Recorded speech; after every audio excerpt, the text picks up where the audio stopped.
3 Sundays in a week. You hard-hearted, dunder-headed, obstinate, rusty-crusty, musty-fusty old savage, said I, in fancy one afternoon to my granduncle Rumgudgeon, shaking my fist at him in imagination. Only in imagination.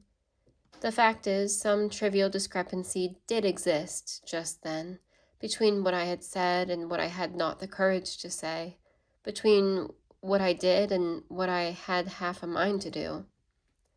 The old porpoise, as I opened the drawing-room door, was sitting with his feet upon the mantelpiece and a bumper of port in his paw, making strenuous efforts to accomplish the ditty. Fill your empty glass, empty your full glass. My dear uncle, said I, closing the door gently and approaching him with the blandest of smiles, you are always so very kind and considerate, and have evinced your benevolence in so very many ways, that I feel I have only to suggest this little point to you once more to make sure of your full acquiescence. Said he. Good boy, go on. I am sure, my dearest uncle, you confounded old rascal, that you have no design really, seriously, to oppose my union with Kate. This is merely a joke of yours, I know. Ha, ha, ha. How very pleasant you are at times. Ha, ha, ha, said he. Curse you, yes. To be sure, of course, I knew you were jesting. Now, uncle, all that Kate and myself wish at present is that you would oblige us with your advice as regards the time. You know, uncle. In short, when will it be most convenient for yourself that the wedding shall come off, you know? Come off, you scoundrel. What do you mean by that? Better wait till it goes on. Ha ha ha, he. Hi hi hi, ho ho ho, ha ha ha. Oh, that's good. Oh, that's a capital. Such a wit. But all we want just now, you know, uncle, is that you would indicate the time precisely. Ah, precisely. Yes, uncle. That is, if it would be quite agreeable to yourself. Wouldn't it answer, Bobby, if I were to leave it at random? Some time within a year or so, for example? Must I say precisely?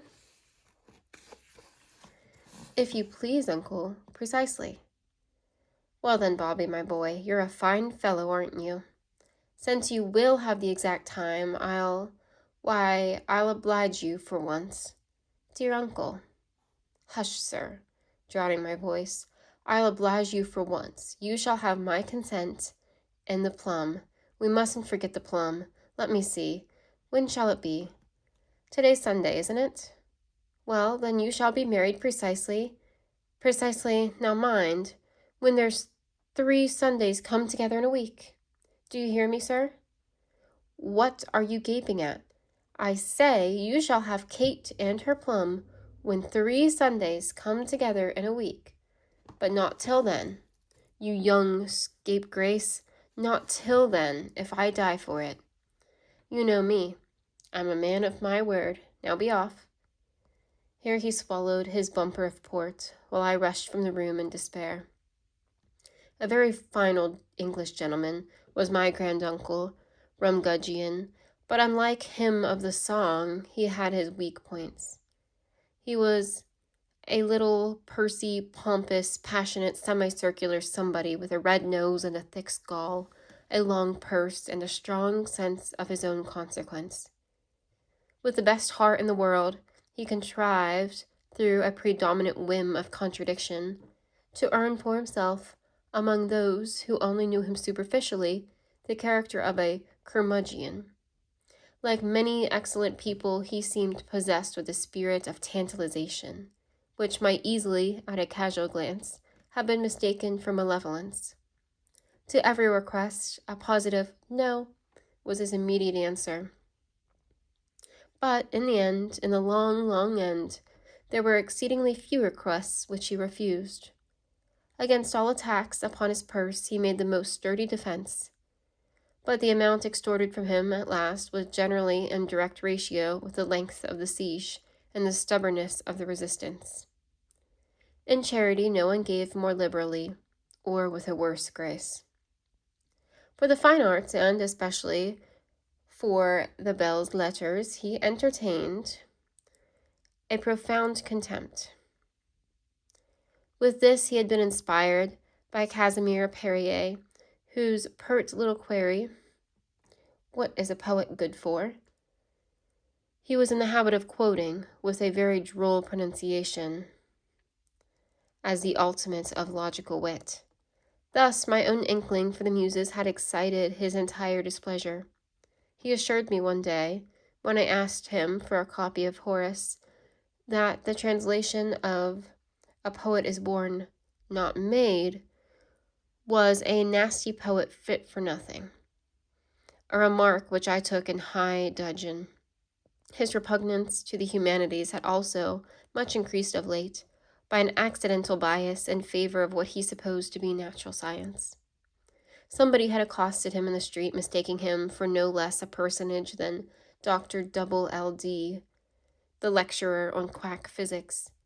That set him off at a tangent, and just at the epoch of this story, for story it is getting to be after all, my grand-uncle Rumgudgeon was accessible and pacific only upon points which happened to chime in with the caprioles of the hobby he was riding. For the rest, he laughed with his arms and legs, and his politics were stubborn and easily understood. He thought, with Horsley, that the people have nothing to do with the laws but to obey them. I had lived with the old gentleman all my life. My parents, in dying, had bequeathed me to him as a rich legacy. I believe the old villain loved me as his own child, nearly if not quite as well as he loved Kate. But it was a dog's existence that he led me after all. From my first year until my 5th, he obliged me with very regular floggings.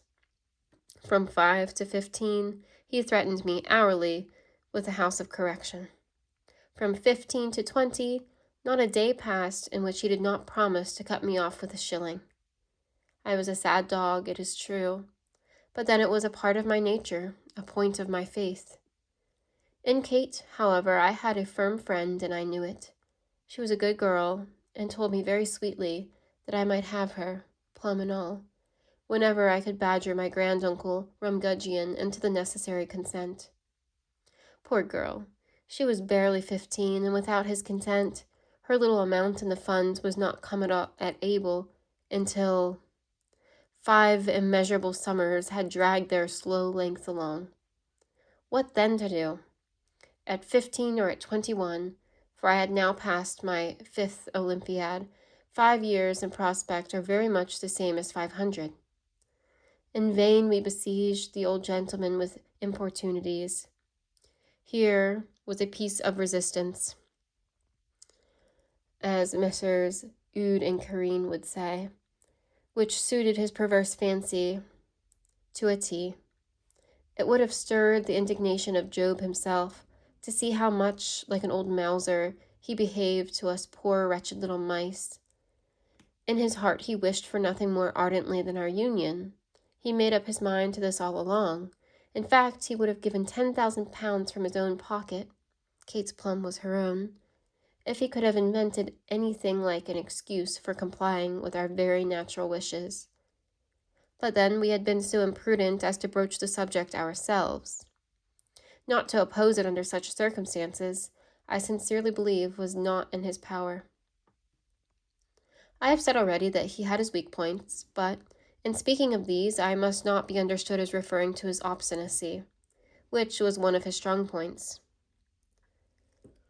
When I mention his weakness, I have allusion to a bizarre old womanish superstition which beset him. He was great in dreams, portents, and that kind of rigmarole.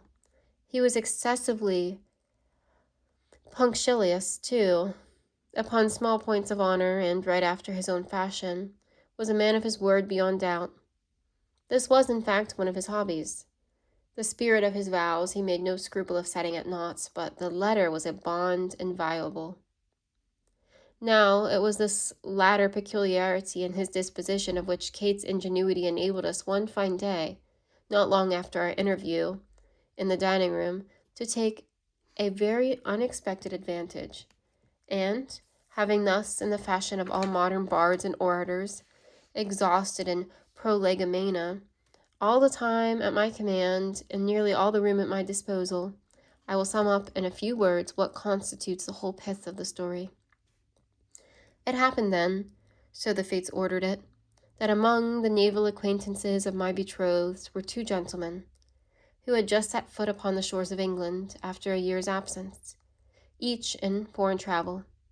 In company with these gentlemen, my cousin and I preconcertedly paid Uncle Rumgudgeon a visit on the afternoon of Sunday, October the 10th, just 3 weeks after the memorable decision which had so cruelly defeated our hopes. For about half an hour the conversation ran upon ordinary topics, but at last we contrived, quite naturally, to give it the following turn. Captain Pratt. Well, I have been absent just 1 year today, as I live. Let me see. Yes, this is October the 10th. You remember, Mr. Rumgudgeon, I called this day year to bid you goodbye. And by the way, it does seem something like a coincidence, does it not, that our friend, Captain Smitherton, here has been absent exactly a year also? A year today. Smitherton. Yes, just 1 year to a fraction. You will remember, Mr. Rumgudgeon, that I called with Captain Pratt on this very day, last year, to pay my parting respects. Uncle. Yes, I remember it very well. Very queer indeed. Both of you gone just 1 year. A very strange coincidence indeed. Just what Dr. L.D. would denominate an extraordinary concurrence of events. Dr. Dub, Kate, interrupting. To be sure, Papa, it is something strange, but then Captain Pratt and Captain Smitherton didn't go altogether the same route, and that makes a difference, you know. Uncle. I don't know any such thing, you hussy. How should I? I think it only makes the matter more remarkable. Dr. L.D. Kate. Why, Papa, Captain Pratt went round Cape Horn, and Captain Smitherton doubled the Cape of Good Hope. Uncle. Precisely. The one went east and the other went west, you jade, and they have both gone quite round the world. By the by, Dr. L.D. Myself, hurriedly. Captain Pratt, you must come and spend the evening with us tomorrow, you and Smitherton. You can tell us all about your voyage, and we'll have a game of whist and... Pratt. Whist, my dear fellow, you forget. Tomorrow will be Sunday. Some other evening. Kate. Oh, no, fie. Robert's not quite so bad as that. Today's Sunday. Uncle. To be sure. Pratt. I beg both your pardons, but I can't be so much mistaken. I know tomorrow's Sunday because... Smitherton, much surprised. What are you all thinking about? Wasn't yesterday Sunday, I should like to know? All. Yesterday, indeed, you are out. Uncle. Today's Sunday, I say. Don't I know? Pratt. Oh no, tomorrow's Sunday. Smitherton. You are all mad, every one of you. I am as positive that yesterday was Sunday as I am that I sit upon this chair. Kate, jumping up eagerly. I see it all. Papa, this is a judgment upon you. About you know what. Let me alone, and I'll explain it all in a minute. It's a very simple thing indeed. Captain Smitherton says that yesterday was Sunday. So it was, he is right. Cousin Bobby and Uncle and I say that today is Sunday. So it is, we are right. Captain Pratt maintains that tomorrow will be Sunday. So it will, he is right too. The fact is, we are all right, and thus 3 Sundays have come together in a week. Smitherton, after a pause. By the by, Pratt, Kate has us completely. What fools we two are. Mr. Rumgudgeon, the matter stands thus. The earth, you know, is 24,000 miles in circumference.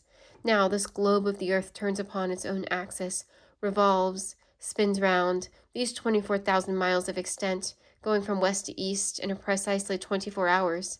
Do you understand, Mr. Rumgudgeon? Uncle. To be sure. Dr. Dub. Smitherton, drowning his voice.